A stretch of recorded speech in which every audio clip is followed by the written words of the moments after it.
Bonjour, aujourd'hui on va étudier la translation des fonctions. Si f de x devient f de x plus k, alors la représentation graphique de la courbe de f subit une translation horizontale vers la gauche si k est positif, vers la droite si k est négatif.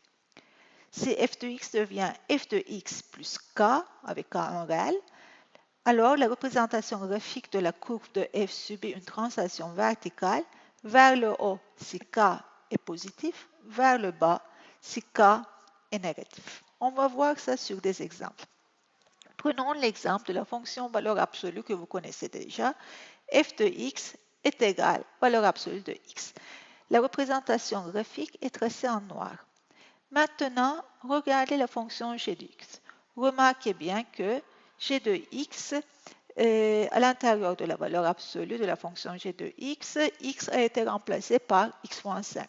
Donc, je peux écrire g de x est égal à f de x moins 5. Prenons des exemples. Prenons le point pour la fonction f de x.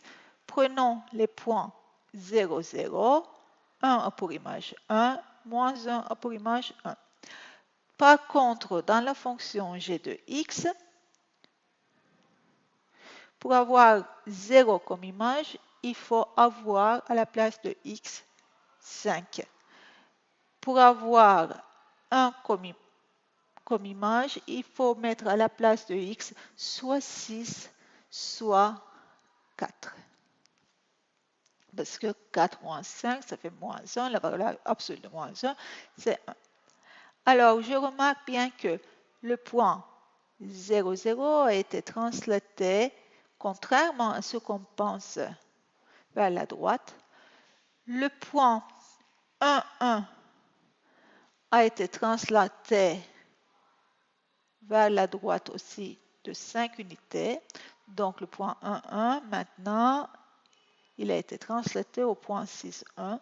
Le point moins 1, 1 a été translaté de 5 unités vers la droite aussi. Et c'est pareil pour tous les points. Maintenant, on va voir la translation verticale. On prend toujours la fonction f de x, valeur absolue de x. Alors, cette fois-ci, remarquez bien qu'on soustrait 5 de f de x et pas de x. Donc, g de x est égal à f de x moins 5. Autrement dit, les y vont diminuer de 5 unités. Ce qui veut dire que le point 0, 0, 0 va se translater de 5 unités vers le bas. Le point 3, 3 va se translater de 5 unités vers le bas. Alors, si on prend comme exemple x, f de x, 0, 0, 3, 3. Prenons le point moins 3, la valeur absolue de moins 3 est 3. Donc, pour la fonction g de x, on aura, si je mets à la place de 0, à la place de x0, j'aurai 0 moins 5 moins 5. Si je mets à la place de x3, f de 3, étant donné que c'est 3, j'aurai moins 2. Si je mets moins 3, f de moins 3, étant donné que c'est 3, j'aurai moins 2 aussi. Donc le point 3, 3 sera translaté vers le point 3, moins 2. Le point moins 3, 3, qui est là, va se translater de 5 unités vers le bas au point moins 3, moins 2. Et voilà pour la translation verticale et horizontale.